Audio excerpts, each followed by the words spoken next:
Hey there, everyone. Before we start the show, we here at Popcorn for Dinner want to give a big shout out to our good friend and illustrator, Kyle Kedzik, for helping us celebrate making it to 40 episodes with some brand new custom artwork, which is now up on all of our social media accounts. We love it. We hope you love it. And if you're looking for some new custom artwork for your business or project, you can look him up on Facebook at Kyle Kedzik, or even drop him a line at kylekedzik@gmail.com. That's KYLEKEDZUC.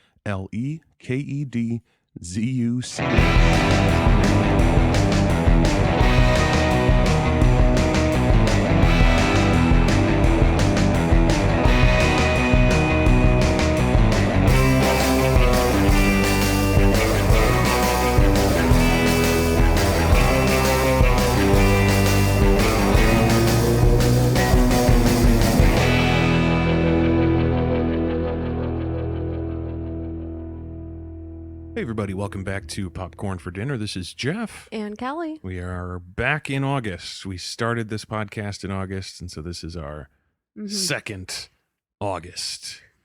Pretty neat. When we first started, we didn't really have many themes or anything. It was just sort of like whatever. And then we started doing movies, and even then we didn't really have theme months for them. It was just whatever movie we watched. So now having sort of plans for them, it's fun to see like how different it is. Yes. But still cool. There were some fun episodes at the beginning. For sure. Absolutely. I honestly, I thought, I was like, should we do some sort of like retrospective episode about it or something? But I was like, we'll just keep moving along. We'll see. So for this August, we're still in the midst of this crazy ass pandemic. It's nuts to me that this started during YA adaptation month. God, that was so long ago. Right? It was like... Because that was the last time we had a guest. Yeah, well, not just that, but I just remembered during the recording for the Twilight episode is when I got the call from work to be like, hey, so we're shutting down for a bit. Yeah. So it's insane how long it's been. But since we're in the midst of all this craziness...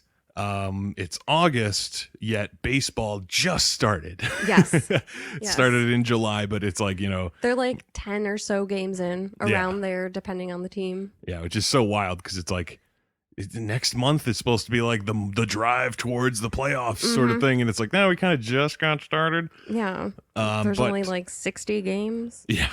Thank God. But it's not necessarily a podcast about baseball, but this month it is about baseball movies. Woo. And so we've chosen a few special ones and a couple that were just like, let's see what this is about. Who knows? Yeah.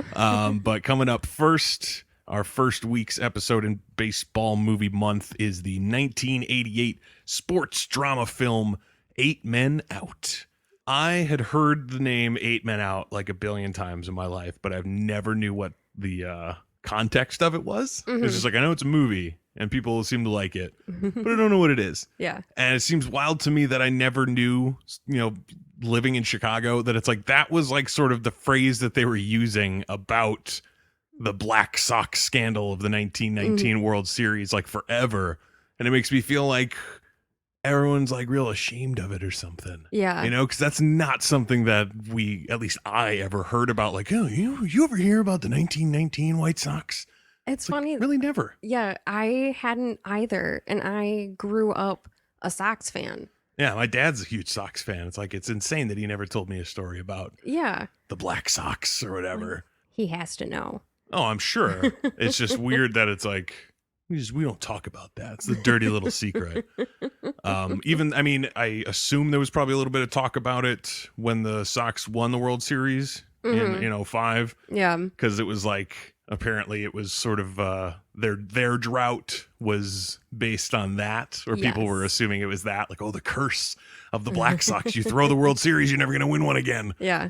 Which, really, looking back on it, for all the shit the Cubs got really for the 108 years, the Billy Goat curse or whatever, it's like, that's a way worse curse. Throwing a World Series and being like, you'll never win one again. It's like, that is a horrible fucking history to have. Yeah.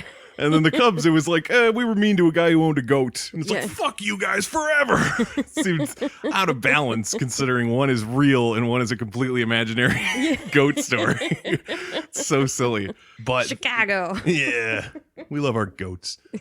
So, this movie is essentially just a retelling of that. It's a dramatization of the 1919 World Series and the 8 players that were accused of throwing the series, even though in the end they were found not guilty, but they were banned from baseball forever. Yeah. Which is so dramatic. Yes, it is. Like, I get it. Yeah. You know what I mean? It's like you're taking money to throw games in organized sports. Like, that's something that the sport itself is not really going to stand for. Yeah.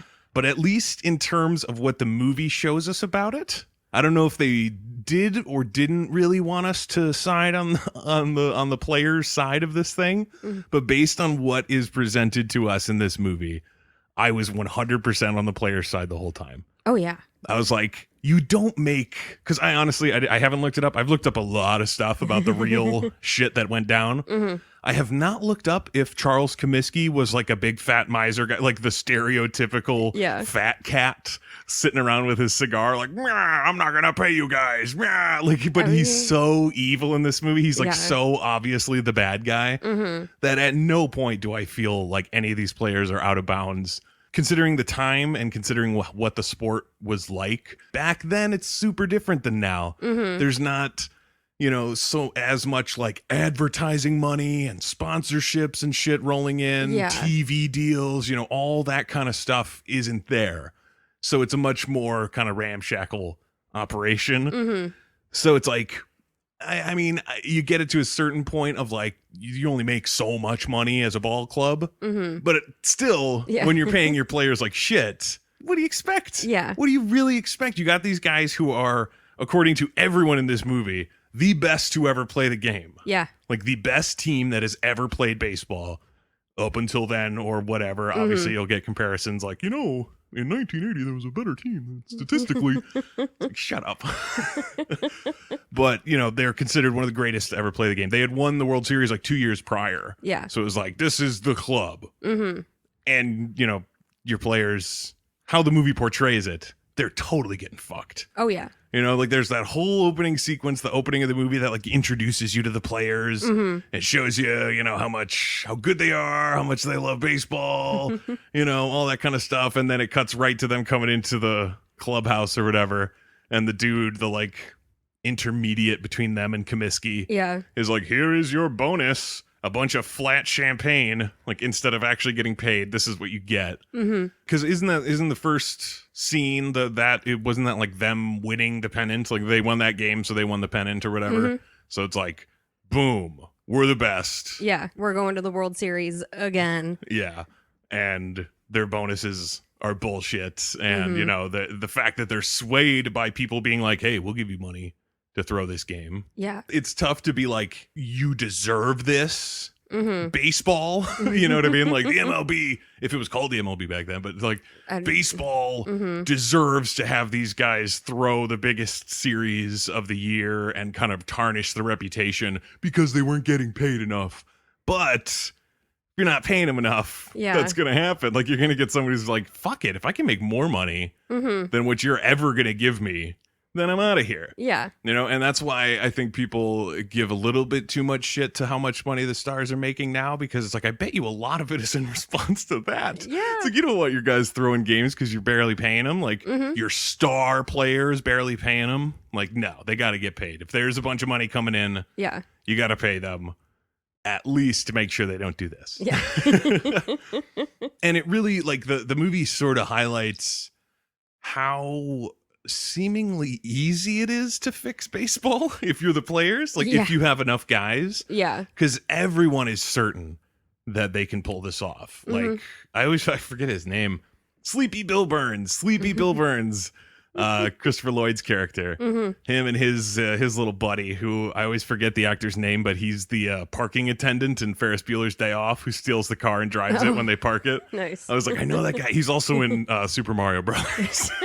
Which is super garbage, but I always remember him from that too.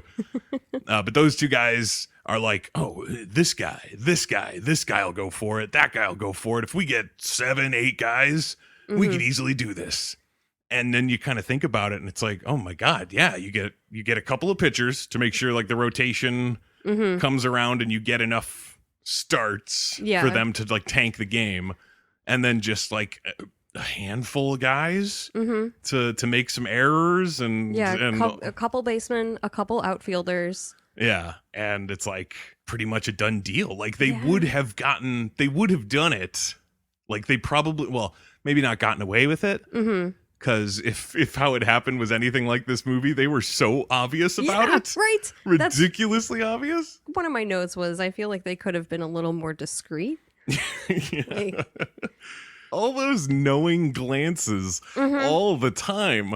Like just before and then also just after doing something super suspicious, and they keep like eye contact. It's like, guys, keep it on the DL a little bit. yeah, right. The down low hadn't been invented yet in 1990. They hadn't figured that part out yet. But it's a really fun like cast of guys for the movie. Like I enjoyed so many of the folks that were in it. So in all honesty, I wasn't 100% paying attention to the opening credits. Mm-hmm. I was like getting notes set up and whatnot. Mm-hmm. So I didn't realize that Michael Rooker is in the movie. Oh yeah, And the Rook. I didn't really think that it was him at first. Why? Because he had hair. A little bit, and because he's so much younger than anything I've seen him in. This is only a few years before Days of Thunder. Oh, that's right. I see Days of Thunder has already fallen out of my head. So one of my notes was, who looks like Michael Rooker? And then my next note was young Michael Rooker. Yeah, young Michael Rooker bears a striking resemblance to Michael Rooker. Yeah. It's really creepy. But I mean, honestly, you got John Cusack, who is so fucking good as Buck Weaver. He needs to be in every movie based in Chicago. I didn't even really think about it that way. But in my head, it was like, oh my God, I bet you he was like, I heard this story a million times, unless his dad kept it a secret too. Yeah. But he is just like, when he was like a young man in movies, he has just such an earnest like vibe about him. Right. Whereas like I would not have been able to see him play Chick's part. Michael Rooker, or the Swede's part. Yeah. I kept calling him the Swede in my notes, and I was like, oh, they just call him Swede as his name. It's not his nationality. It's just his nickname. But like I couldn't see him playing one of the like real ringleaders of it, but him being the like super honest, like I'm not fucking throwing shit for shit. Yeah. I love baseball and I want to be great, so you guys can do what the fuck you're doing, but I want to keep playing. Yeah. Like, and playing hard and all that. But he's a good enough guy to like not rat them out at first. I mean, which I'm sure is his fucking regret until the day he died, especially after that little disclaimer at the end. There's like, and he proclaimed his innocence every single day until he died. Like, every year. Oh my God. He like tried to plead every year. Yeah, which seems wild to me, where it's like at a certain point, when does he understand that it's purely symbolic? Like the first couple of years, it's like, I could still play, guys. And then once he's like 55 or something, it's like, just take me off the fucking list. Yeah. Just like give me my honor back or something. Yeah. It's like, that's got to be a bummer to realize. It's like, well, the window to actually come back and play has closed, but I'm still going to fight for it because fuck you guys. Yeah. And his is a tough sort of situation to sort of judge as well. Like as much as the movie really plays him up as the Boy Scout, like all those little meetings he has with those fucking rapscallion kids on the street who I hate those kids. Yep. But all of those are obviously meant to show him as like the good-hearted, kind-hearted guy who just loves the game and wants to play, and he got wrapped up in something, and his outbursts in the court at the end of like, oh, I never took a cent and this and that and whatever. I should have realized this way ahead of time, but in my research, none of that happened. He didn't say a word the entire trial, because the trial is absolutely real. Like they do go on trial and they get found not guilty, but then the commissioner's like, fuck you all. But sorry, just got to get to those fucking kids. Like the kids and a lot of the slang and a lot of the music and a lot of the fashion. Really, it's super good in terms of like accuracy. Yeah, like setting you in the scene and feeling when this was, there were some bits that were like super fucking wild to me, like that betting room. Yes. With the little board with the guy that they would make run from base to base. Oh my God. I was like, was that a legit thing? Like a fully big thing where it's like you get fucking what are those things called? That's not a telegram. It's the ticker. It's a telegraph. Telegraph. Okay. Yeah. Yeah, but the dude's fucking reading off the ticker every play that happens in the game, and then they move the fucking things on the board accordingly to show where everyone is and everything, and the slang and stuff. Like fucking the one dude, he says, oh, I think it was the coach. I think it was his kid. He said something along the lines of like, well, my players are on the level, and that's the straight dope. Oh my God, the straight dope. Wow. Oh, Wow. or when the kids are fighting and they're talking about how it's like, oh, the Sox are throwing this series. Like, my old man says something. And the kid yells back, your old man don't know beans.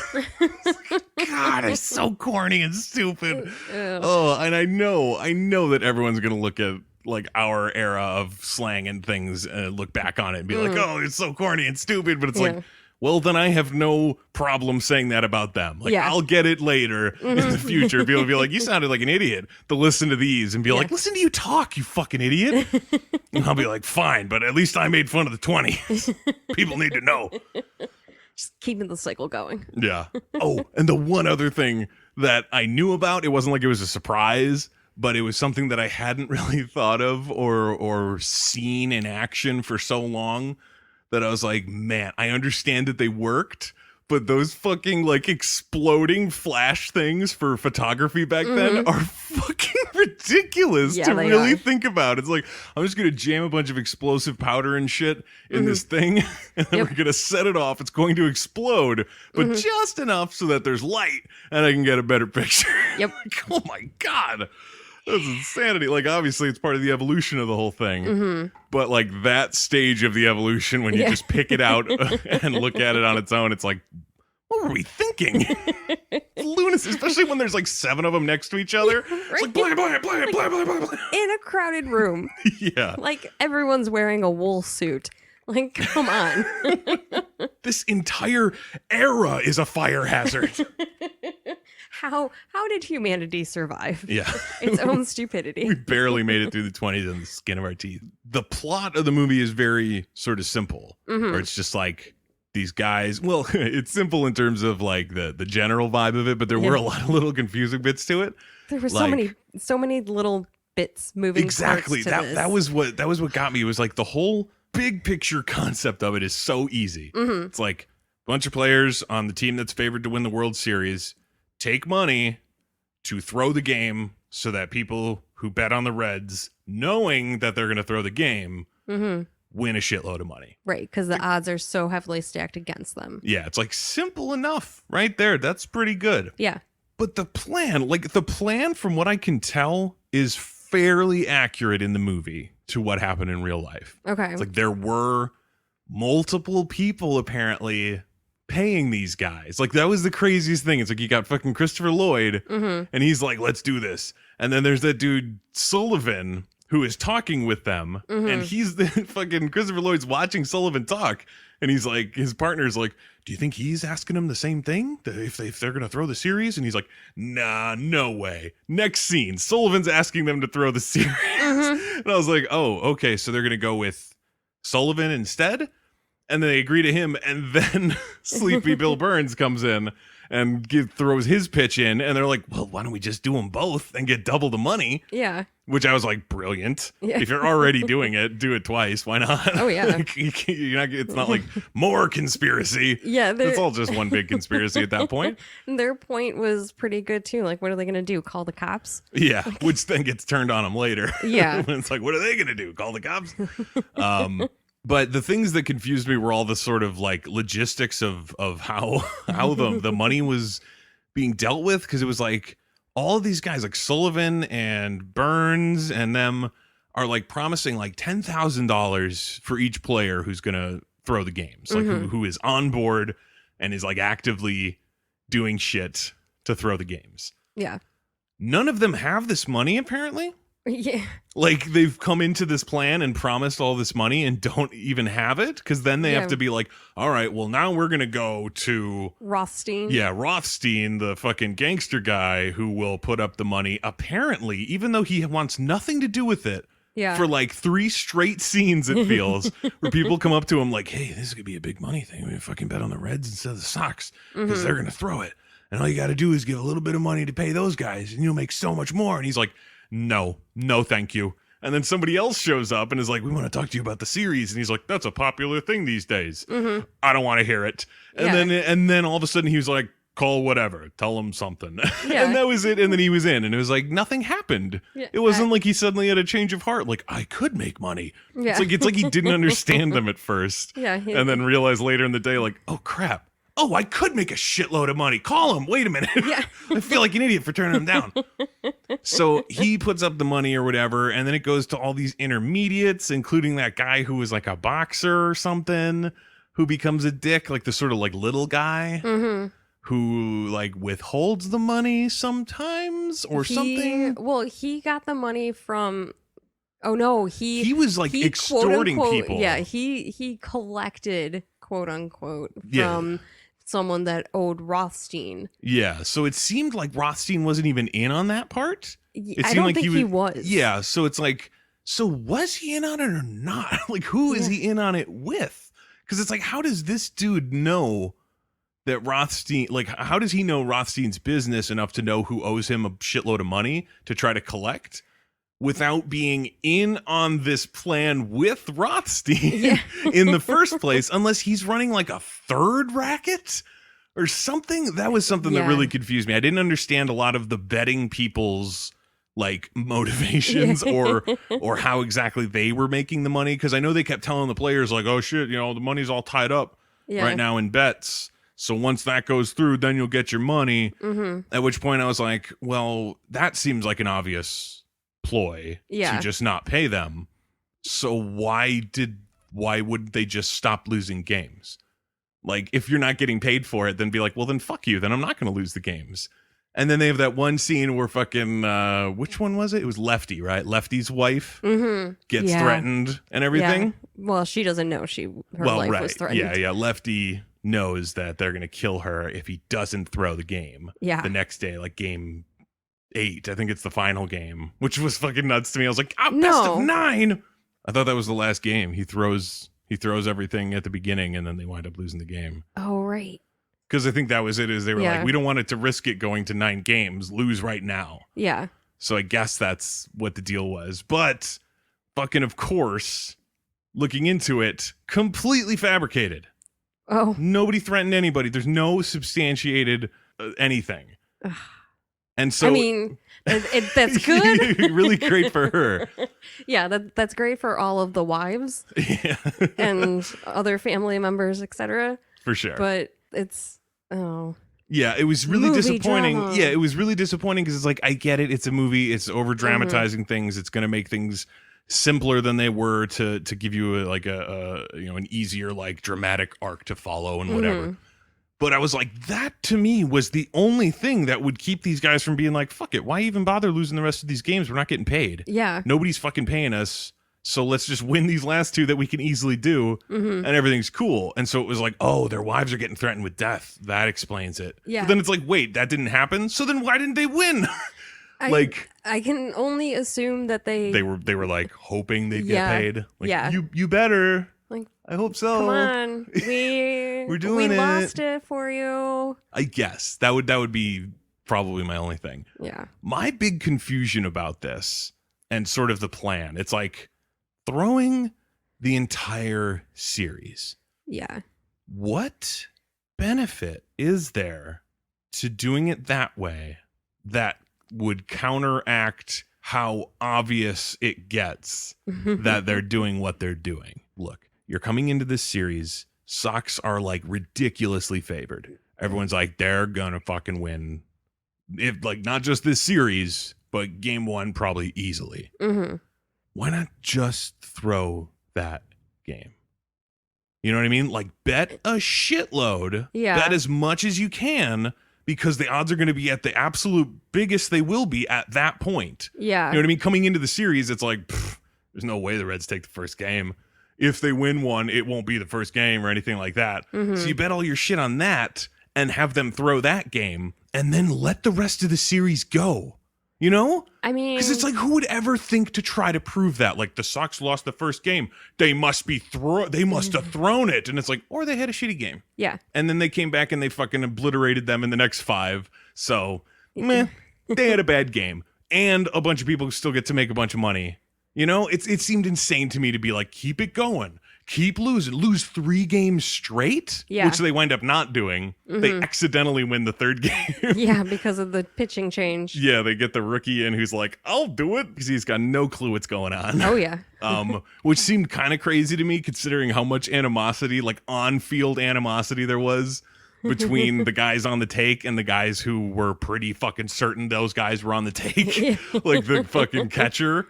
He wasn't fooled for a second. He literally, like, the second pitch that went to him that was not the pitch he called for, he's like, are you fucking on the take? He was losing it. That dude was fucking out of his mind about it. He punched him too.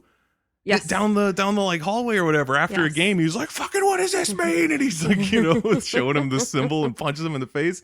Like, that dude fucking knew. Oh, yeah. So it's like, why risk it? Why fucking risk it to have them lose a shitload of games that they weren't supposed to?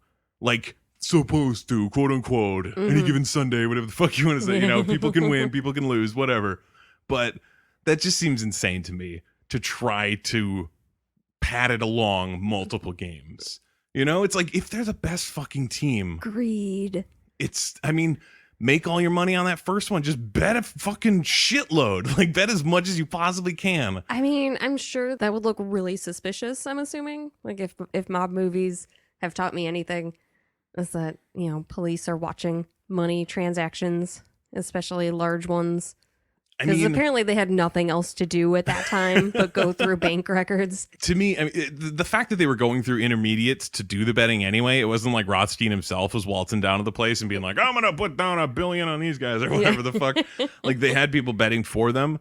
But it's like, really, at that point, what could you go on as any kind of investigator, really? Because it's like, oh, why are you betting a whole bunch of money on the Reds? And you'd be like, well, because the odds are so fucking good. Like, if they do it, I'm going to be goddamn rich. It's like, yeah, but what happens if you don't win? Like, that's my fucking problem. Yeah. What does that fucking matter to you guys? Like, I get that it would bring suspicions and things, but it's like, if it's one game. Yeah. And you bet against the odds in order to maximize your payout. Like, people do that. Like, it seemed crazy to me. Like, you guys, all you're doing is getting caught by making it so obvious and having it go on for so long.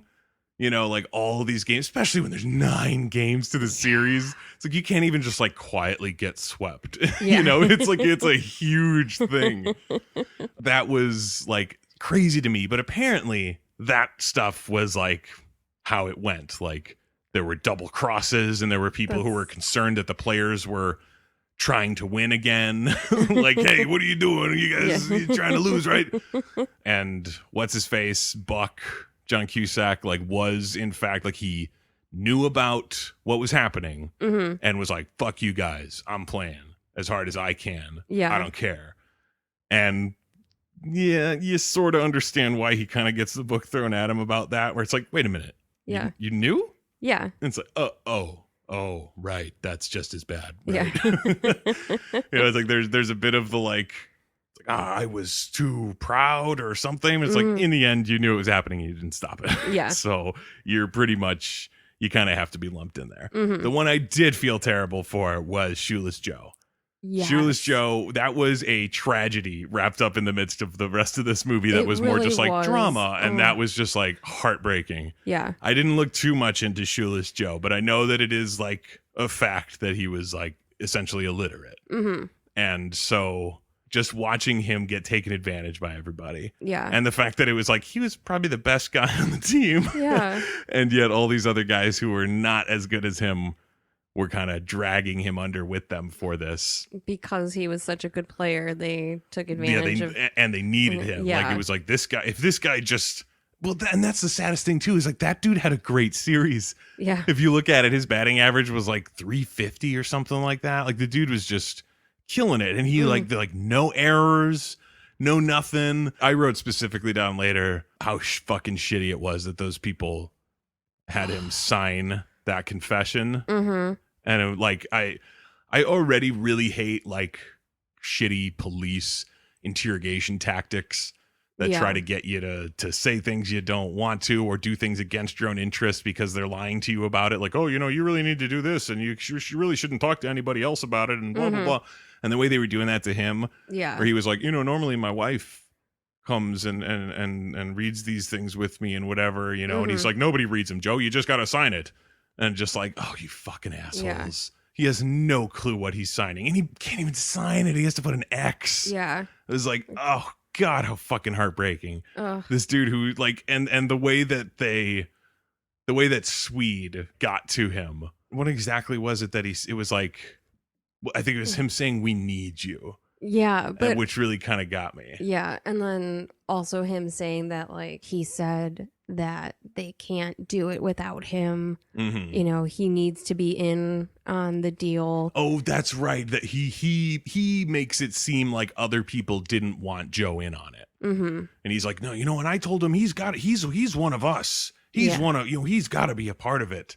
And it's like, fuck you, dude. That is treacherous. Yeah. I don't like that. Pure manipulation. For such like a seemingly sweet guy. Like, honestly, I don't know much about Shoeless Joe Jackson. So it's like, he could have been a monster. I don't know. But I'm assuming he wasn't. Yeah. And I'm assuming that his other than Buck, his was probably the least deserved of the baseball bands. I tried to look up to see if he played like secret baseball under a different name, like the end of the movie implies. And I couldn't find any specific like validation of that idea.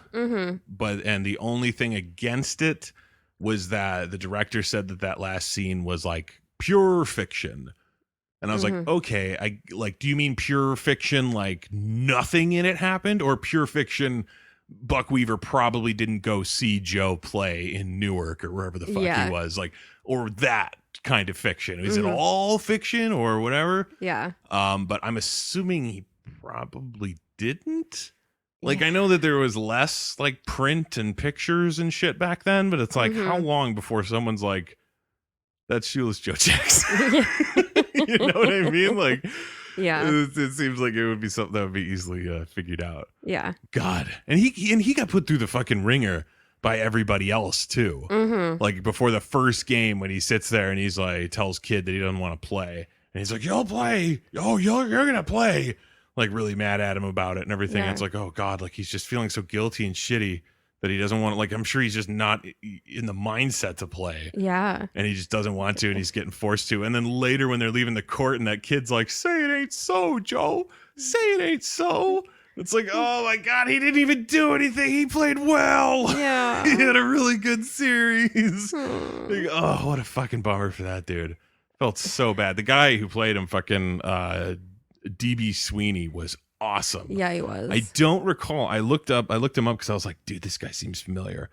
And obviously he's like been in other stuff, but not much that I have personally seen. He was in 10 episodes of 2.5 Men. Probably as an old favorite of Charlie Sheen. Yeah, right. That's sort of what I thought. Also about in this movie, and we hadn't mentioned yet. Yeah, really, Charlie Sheen, dude. You know what's fucking crazy? It's like, of the movies that we've watched, I've been sitting here being like, man, if I had been alive, like if I was, you know, maybe let's go like 10 years older or something, you know, if I was born like 10 years prior or something, I probably would have been so fucking depressed when Charlie Sheen went crazy and like just went off the deep end and everything, because so far, like we've seen Red Dawn with him in it. Yeah. We've seen this. Was there anything else? I don't think there's anything else that we've watched for this show, at least. Yeah. But then watching him in this and everything, and I was like, I fucking love this kid. Yeah, right. He is so effortlessly charming and so much, like, just so much cooler. Oh yeah. Than fucking any of his like old guy shtick, like fucking 2.5 Men and being crazy and winning and all of his fucking lunacy. Like, that would be like if in like 10 years we fucking sit there and watch as Joseph Gordon-Levitt has a huge meltdown and goes completely insane. And it's like, no! Don't put that evil in the world. But like legit, like I was like, this kid is really fucking charming, and I bet you there's more movies of his that, like, if I watched it, because I haven't watched that many of his, like he's sort of always been like that guy, that dude from Ferris Bueller's Day Off, who's the like junkie in the police station at the end. Like, that was really more what Charlie Sheen was to me. So watching these, it's like, fuck, I actually kind of like him. Like, as an actor in these roles, he's really good.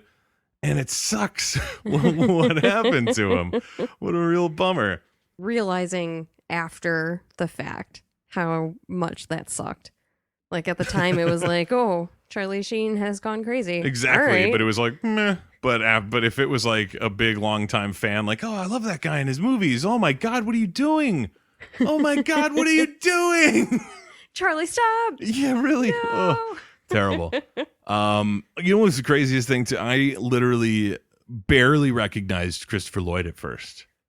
When they were sitting in the stands and he was talking, I was like, all right, so there's these guys and they're talking about stuff, whatever. And then there was like one face he made. It was like, I think it might have been something where he was like kind of sitting there bored and he did like a face stretch, like, you know, like you're tired and you've been sitting in one place. So you kind of like pop your jaw or something. And he made this goofy face. And all of a sudden I was like, oh, there he is.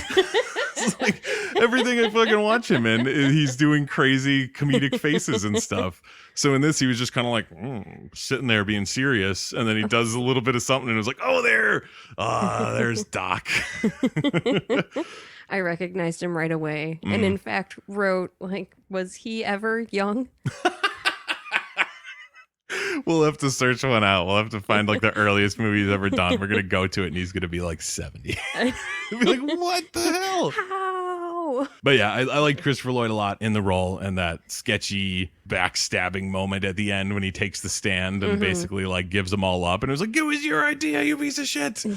But they're the ones who go down for it, which is a huge thing to me. Like reading about it and how I felt like they didn't dwell on it too much, but how a lot of the players were like, these fucking guys come to us with their plans to do all this, and they wind up still making their money and getting no punishment, and we're the ones banned from baseball for life. Yeah. Like, that fucking blows. Like, obviously, yeah, you still cheated and whatever, but like, it's just like, because that dude, apparently he like turned state's witness or whatever to like turn everybody in, so he didn't get shit. Well, okay, he didn't get like prosecuted and whatever, but apparently he did lose all the money because he still bet against them in game 3 that they like accidentally won. Yeah. And so he was like, oh my God. But again, in the end, it works out for all those fuckers. They don't get anything. Yeah, like, they don't get any kind of fucking punishment for it. Just goes to show you, it pays to be a gangster. I guess. And Michael Rooker was good too. I liked Michael Rooker in it. Like I was reading in like people's descriptions of it, and they're like, oh, and Michael Rooker playing the perfect bad apple. And I was like, he didn't seem that bad. Yeah. He was the one who was kind of like ringleading the whole thing and was like, hey, let's get them. Let's get this. We can get money, blah, blah, blah. But it's like, it didn't seem like he was like a like super shitty person. Yeah, he was just really persuasive and wanted money. And he, like everyone else, just got fucked by Comiskey. Yeah. So it's like any of these guys would have had the fucking reason to do it. Oh, yeah. It's just that he did it. I don't think that necessarily define him as like bad apple or whatever. Yeah. Obviously, the players who weren't on the take hated him and were mad at him because of the obvious errors he was, fucking accruing. But I don't know. I didn't hate him apparently the way the movie wanted us to. I was like, I get it. Yeah. Like, I understand why he's doing what he's doing. I'm not like, oh, chick. Oh, you rascal. You sap. Yeah. That was apparently like the insult. You motherfucker. I'll get call someone a sap on the street. You got to hold them back. Like, no. And I really liked David Stratham, the guy who played Eddie, the pitcher. Yeah, yeah. That dude was fucking awesome. I loved him in that role. Was he in? He was in LA Confidential. That might be it. He was really fucking good playing the like almost old timer pitcher where it's like maybe he's got a couple seasons left in his arm and he's worried about his future and shit. And the movie again painting Comiskey in the worst light. Yeah, absolutely, in the worst light they possibly can. That meeting where if I got to 30 wins, you were going to pay me more. And I only got to 29 because you told Kid to bench me for a couple of weeks. Yeah. That no substantiation any meeting like that ever happened or anything like that. Like he did win 29 games that year, but he absolutely had the opportunity to win more than that. Okay. So I mean, And not in the case not of in the- like he missed throughout the season. Yeah, it wasn't Okay. like, and then once he got to 29, all of a sudden he didn't get any games. You know, it's like Yeah. he had an opportunity to get to 30. Like that wasn't necessarily real, which is Yeah. like, that sucks for a, you know, realism standpoint of being like, oh, now I get exactly why they did it in real life. But in terms of the movie, what a fucking great way to be like, oh, Eddie's so on board now. Oh, yeah. After that fucking meeting, that fucking line of 29 is not 30, Eddie. Yeah. I just wrote down, fuck you. See, the line that particularly stood out to me as awful was, "You will only get the money you deserve." Yeah. Oh, That was super You're shitty. saying that he doesn't deserve more money? Yeah, you're Like, fucking he- ace that you're resting for the goddamn World Series because you need him. Fuck you.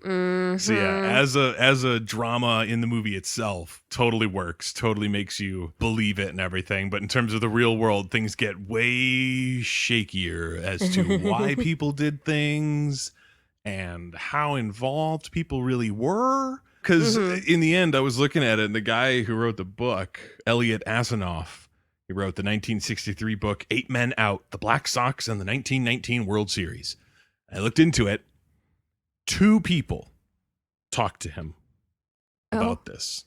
Okay. And neither of them were on the team or anything like that. It was like people involved in the betting side of it who told their version of the story.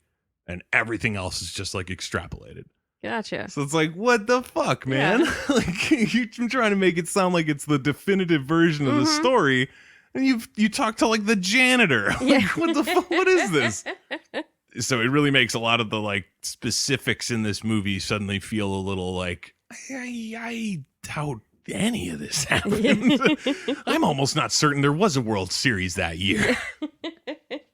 That just makes me wonder about a lot of the specifics of the game. Like I wrote down, I was like, I wonder how much of this is like fully accurate. Like how much did they really look into like, this was the guy playing this position at this spot. You know what I mean? It's like, was it like, oh, they put John Cusack here because it looks better in the movie, but he was really playing over here or something. Yeah. So a lot of it. Was Bucky actually on third? Yeah. Like that, like as was far as I Chick could on tell, first? everyone was where they should have been. Okay. The one fucking thing of all the things in the movie that I thought could be corroborated one way or another, I literally spent so much time last night Googling and found nothing, not even a shred of a mention of the effigy dropped from the plane.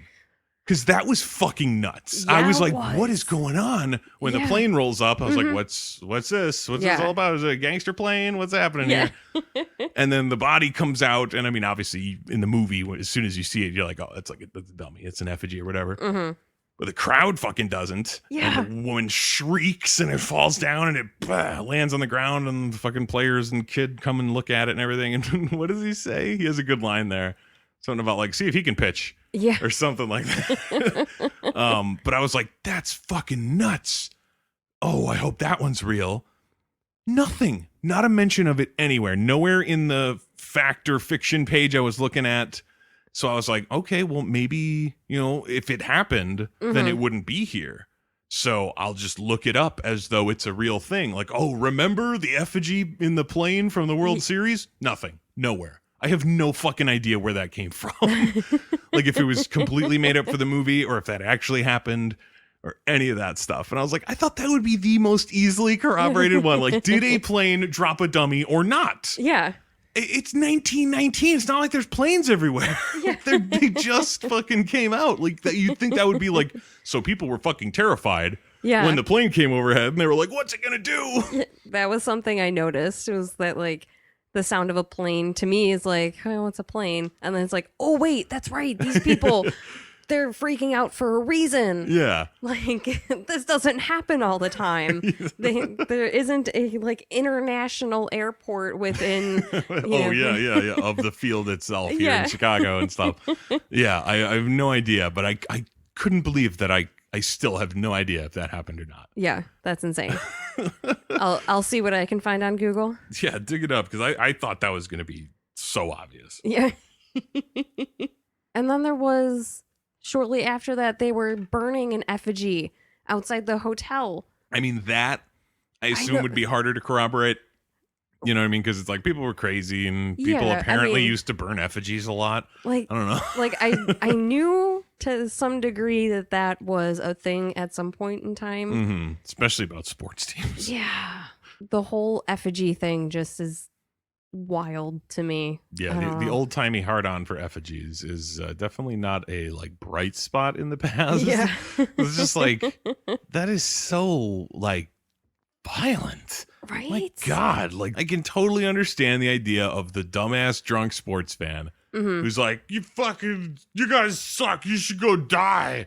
You know, and it'd be like, oh, okay, like, hey, that's a pretty serious thing to say someone should die, but it's like, yeah, but he's fucking drunk and he thought you played like shit, so Yeah. he's just mouthing off. Yeah. But to be like, we're gonna fucking get a dummy, stuff it full of straw, dress it like the man we hate, string it up, light it on fire. Like, Jesus Christ, people. Oh my God. That is severe, like deranged actions. That is the craziest fucking thing. People were like, obviously they're still nuts. Yeah. But there's just something specifically disturbing about effigies. Like, Yeah. it's weird. And I mean, that's sort of the gist of the first, like, it's kind of the first like hour and a half of the movie, which I thought was a little odd in terms of like how late the like aftermath stuff showed up. Yeah. Because I was like, I knew that the movie was 2 hours. It started right around 7, and so it was rolling on like 8:30, and finally like the series ended. They lost. Yeah. People were mad. The sports journalist guys were all suspicious and stuff, which those guys were so fucking silly. The tall dude who sings that song on the train and all that stuff, that's the director. Nice. The reason he originally wanted to play, I think, Shoeless Joe Jackson Okay. when he first started to get the idea for the movie and everything. Yeah. But it took so long to get made. He's like, I'm too old now. Yeah. But then he discovered that he is a fucking dead ringer for the guy. For that. Ring Lardner, because he's a real man. And he just has like that is the real man. Those like pointed features and shit, like that very angular face. Totally the same. Oh yeah. Super nuts. And so he's like, all right, I guess I'll play him instead. And so it's like it's a fun performance, especially that singing moment on the train. But it's also just so bizarre in a way where it's like, isn't this movie about fucking baseball players and not weird journalists sneaking around and singing songs at him and stuff? Yeah. They kind of realized that shit was going sideways. Yeah. And so they looked into it more and they published an article about it, and that's how the grand jury comes into play, and they get confessions from Jackson. Well, they sort of coerced the confession out of Jackson. Yeah. But Eddie, and I think there was another one, I forget who, but like 3 of the guys did that. Like they like confessed essentially to it. Oh, that's another thing. They told Joe that more people, that everyone else signed it. Oh, that's right. Those assholes. That also apparently did not happen, at least not that way. Like they gave testimony. They were not confessions. Okay. And they were not stolen. They were lost. They found them later. Oh. But also it wasn't like they were just gone and unable to be used. They found like transcripts and copied them and used them during the case. So it really wasn't a big deal at all. And the movie made it seem like it was like, holy shit, the confessions. Oh, someone stole them from the courthouse. Yeah. It's like, no, someone misplaced them for like 30 years. But also it didn't matter. So let's all just chill out a little bit. Yeah. I don't know what it is about movies about Chicago in the past and ridiculous courtroom antics. But fucking all I could think of was the Untouchables at the end of this movie, where it was like, what is going on? Why is he allowed to make statements like this? Like fucking as much as you're on his side, when Buck, like, for one, the fact that the judge gives him the opportunity, he's like, so they're about to read your sentence, but if anyone has anything else to mention, it's like they're done. They deliberated. What is he supposed to, are they going to be like, oh, wow, you know what? That was a great speech. we're going to jump back in there. Yeah, give us a minute. Yeah, Let us amend this a little bit. Yeah. What's also hysterical about it, though, is that he gives him the opportunity to talk. He gets up and he's like, I'm fucking innocent. God damn it. I didn't do this. And then they're like, okay, so the verdict? He's like, yeah, they're not guilty. It's like, oh, well, okay. Yeah. I guess I could have not yelled a whole bunch.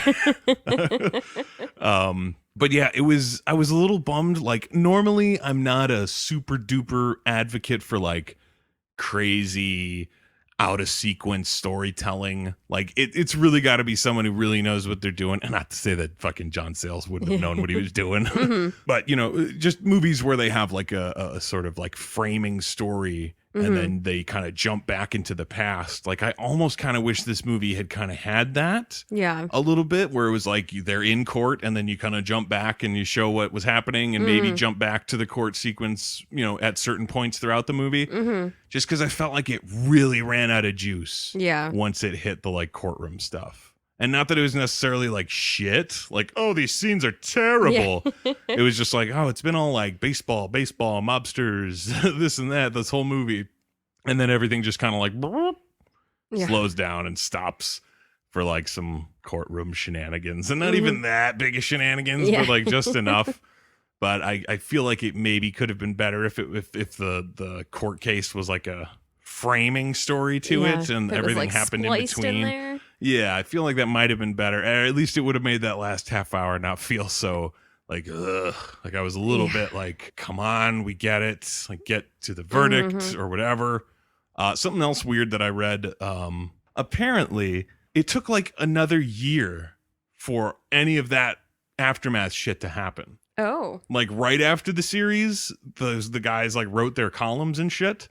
But it was literally during the 1920 season that this trial happened. Oh. Yeah, it wasn't until the next season they finally got around to it. It was like halfway through the season that all the Sox players got banned and shit. So it was like, fuck, there goes the rest of that season. You know, it wasn't like, oh, well, now we're going to have to start from the bottom. It was like, we were playing. We were a team again. And everyone got fucking yanked away. So that was pretty wild. But the movie really made it seem like it happened immediately afterwards. Like, it was just like the next day. Yeah.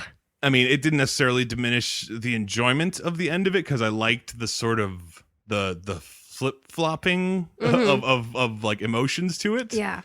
Because obviously I did not know exactly how it ended. You kind of assume that they were caught in some way. Otherwise, this wouldn't be a scandal that everyone knows about. It would be like a conspiracy theory. Yeah. Like, we assume they probably threw it.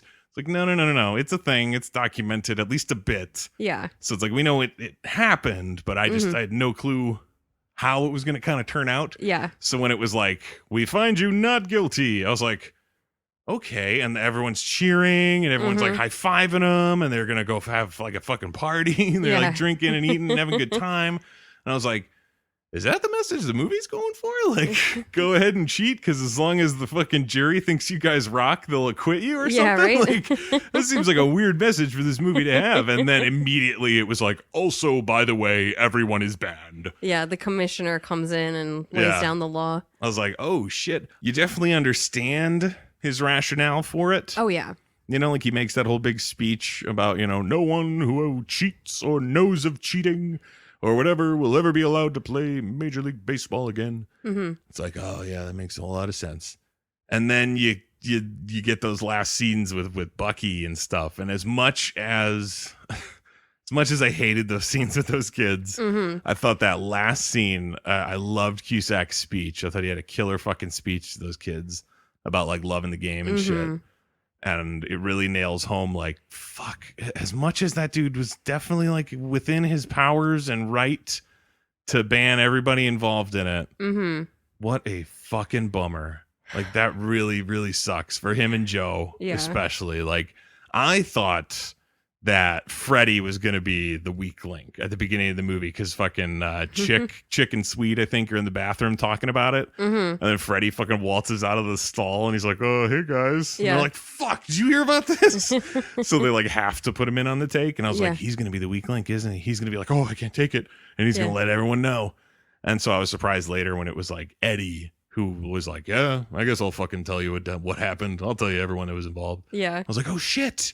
I thought it was going to be that giant puss over there, Freddie. You got a future. You got a kid going to college, Eddie. What are you doing? On top of it being just a legit pretty good movie, like I wouldn't necessarily be like, I gotta go out and buy it. I gotta own this fucking movie and watch it all the time.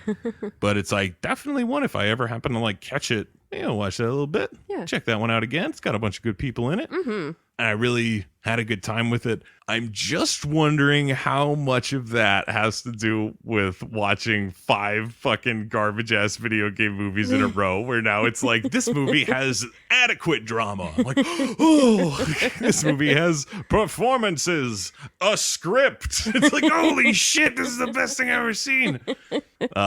But overall, I'd have to say, enjoy for certain. Yeah. And it was fun to sort of start it off, because with baseball movie month, it was a little more difficult, where it's like, we don't want to go with like ratings again, like what's the worst one, what's the best one. It's like, that's not really a part of the dialogue around baseball movies. Yeah, like that's sort of the whole point of video game movies, like which one's the worst, which one's the best, when will they get it right. Yeah. Baseball movies, it's like, it's just the fucking American pastime of baseball and movies jammed together.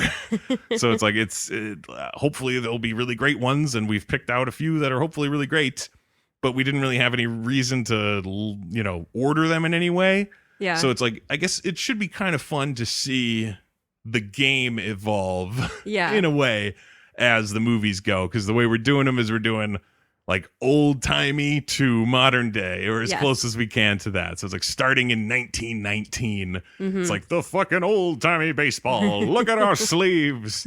People just drop their mitts on the field anywhere they are. Yeah. Did you notice that? That's just something they used to do. It would be like innings over, and just throw the fucking mitt on the ground. It's like, who's picking them up? Do the teams share them?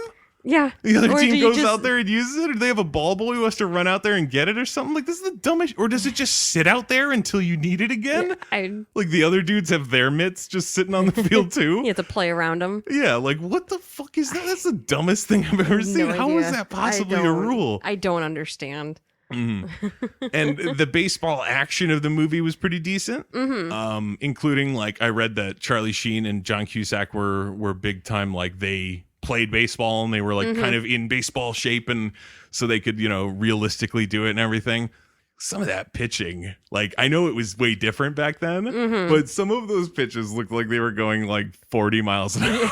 It's like, how is no one cranking these all the time? Right. This game is like, every game evolves and becomes different, and sometimes people are like, oh, it gets tougher or it gets wussier or however you want to do it, whatever. And it's like, thank God baseball just got less silly. It was so goofy. The fucking, I mean, there's still some silliness. There's a lot of silly and goofiness. The thing that's my favorite probably, and it's one of my favorite things about baseball in general, is the fact that like you watch a game now and you look at an umpire, and it's like, sometimes the umpires, they just have like a polo shirt on or something, it's like whatever. But sometimes you still get the guy, especially behind the plate, who's wearing a full-on like oversized blazer so that they can wear their vest like under it. Yep. Like, it's not even like they put the blazer on and then they put their protective thing over the blazer. It's like, no. It goes shirt, vest, blazer. Yeah. I have to look good. Like, it's so silly. And then watching this game and looking at the old timey umpires, where it's like, he's got a tie. Yeah. He's wearing a tie to this game. It's a game. They're officials. Okay, you got me. It's always the silliest thing to me. It's like, why are you dressing? It's a game played in a pile of dirt. Right? Why are you dressing so nice? Like, I could maybe see like a basketball official. It's like, we're inside. There's no dirt anywhere. It's just we're all dressed to the nines. But baseball is like the silliest one to wear that kind of shit for. But yeah. I loved seeing that. I was like, God, this fucking game. I think that is going to wrap it up here for Popcorn for Dinner this week. This is Jeff. And Kelly. You're going to play, Jackson. You're going to play.